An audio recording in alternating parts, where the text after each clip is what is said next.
स्वामी समर्थ सर्वांचे माझ्या मराठी यूट्यूब चॅनलमध्ये म्हणजे शंकर महाराजांचा आशीर्वाद या चॅनलमध्ये मनापासून स्वागत आहे। स्वामींच्या कृपेने तुमच्या सर्व चांगल्या इच्छा पूर्ण हो। आज आपण तुम्ही कोणत्या दोन वस्तू खिशात ठेवल्या पाहिजे। आपण बाहेर जातो येतो तेव्हा आपल्याला त्या वस्तू जर तुम्ही खिशात ठेवल्या तर तुमच्या या सवयीमुळे समोरच्या व्यक्तीला तुमच्या इशाऱ्यावर नाचल्याशिवाय तो व्यक्ती राहणार नाही। तर ते उपाय मी तुम्हाला सांगणार आहे, पण तत्पूर्वी तुम्ही माझ्या चॅनलवर अजूनही नवीन असाल, माझ्या चॅनलला सबस्क्राईब केले नसेल तर माझ्या चॅनलला तुम्ही सबस्क्राईब करा। चला तर मग जास्त वेळ न घालवता व्हिडिओला सुरुवात करूया। खिशात नेहमी या दोन वस्तू नेहमी ठेवा, समोरची व्यक्ती तुमच्या इशाऱ्यावर नाचू लागेल।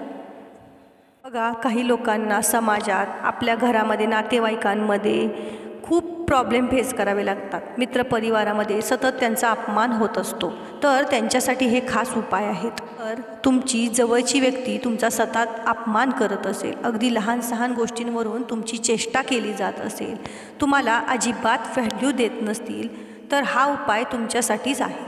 तसेच स्त्री असो किंवा पुरुष असो, कुणीही हा उपाय करू शकता। या उपायाबद्दलची संपूर्ण माहिती आज मी तुम्हाला सांगणार आहे, पण त्याआधी व्हिडिओला लाईक करा आणि कमेंटमध्ये श्री स्वामी समर्थ असे लिहा। बघा मैत्रिणींनो, अनेकदा हा जास्त प्रॉब्लेम महिलांना फेस करावा लागतो। पुरुषांनाही करावा लागतो, पण थोडासा महिलांना जास्त करावा लागतो। अनेकदा घरातील स्त्रियांना सासरच्या मंडळींचा खूप त्रास होतो। अगदी लहान सहान गोष्टींवरून त्यांचा नवरासुद्धा त्यांची म्हणणे ऐकून घेत नाही, सतत टोमणे मारले जातात। तर अशा महिलासुद्धा हा उपाय करू शकतात। या त्रासापासून आपली कायमची सुटका करून घेऊ शकतात। जर ऑफिसमध्ये, फॅक्टरीमध्ये किंवा कामाच्या ठिकाणी, स्कूलमध्ये तुम्हाला मान मिळत नाही, तेव्हा तुमच्या बॉसकडून किंवा वरिष्ठांकडून तुमची पिळवणूक केली जाते।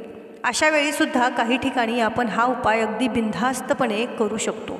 ज्या ठिकाणी तुम्हाला विनाकारण त्रास होतो, तुमची कामे अडचणीत येतात, जास्त महत्त्वाचं काम असेल, म्हणजे तुमची कामं करताना तुम्हाला जास्त अडचणी येतात, जे तुम्ही काम करायला जाताना समोरची व्यक्ती ते काम करण्यास तुम्हाला नकार देते, ती व्यक्ती कधीच तुम्हाला होकार देत नाही। अशा वेळी समोरच्या व्यक्तीवर मोहिनी निर्माण करण्यासाठी, आपला ठसा उमटवण्यासाठी आपल्याला हा उपाय करायचा आहे।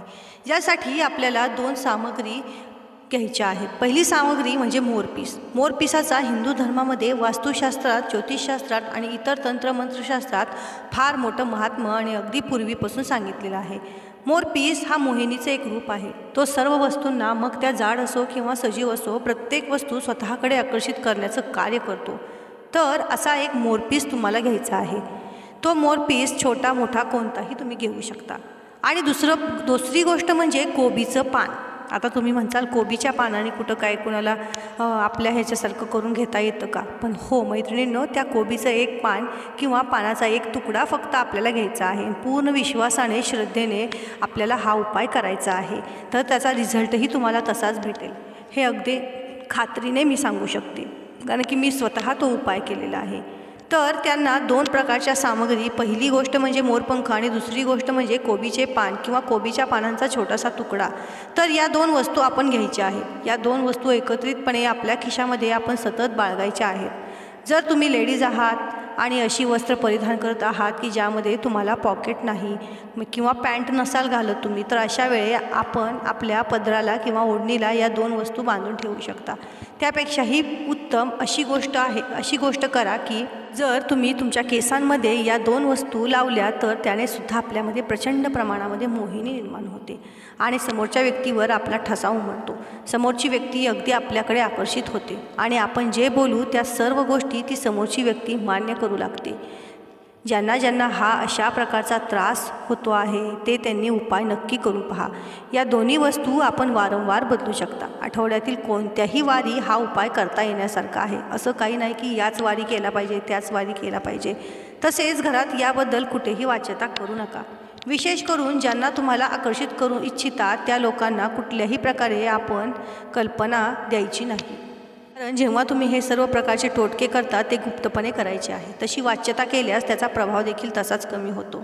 ही सामग्री आपण पुन्हा पुन्हा बदलू शकता, त्याचा पुनर्वापर करता येतो। अशा प्रकारे आपल्याला जर कोण त्रास देत असेल तर या दोन वस्तू आपल्याला खिशात ठेवल्या तर नक्कीच ती व्यक्ती आपल्या तालावर नाचू लागेल, आपलं म्हणणं ऐकू लागेल. तर मैत्रिणींनो, असा हा छोटासा टोटका आहे, पण हे वाईट गोष्टींसाठी नाही वापरायचा. खरंच ज्यांना खूप त्रास होतो त्या गोष्टींसाठी तुम्ही हा उपाय करा. बघा, तुम्हाला रिझल्टही तुम्हाला चांगला जाणवेल. तुमच्या मित्रपरिवारामध्ये, मैत्रिणींमध्ये कोण असं डिप्रेशनमध्ये असेल तर त्यांना हा व्हिडिओ शेअर करा.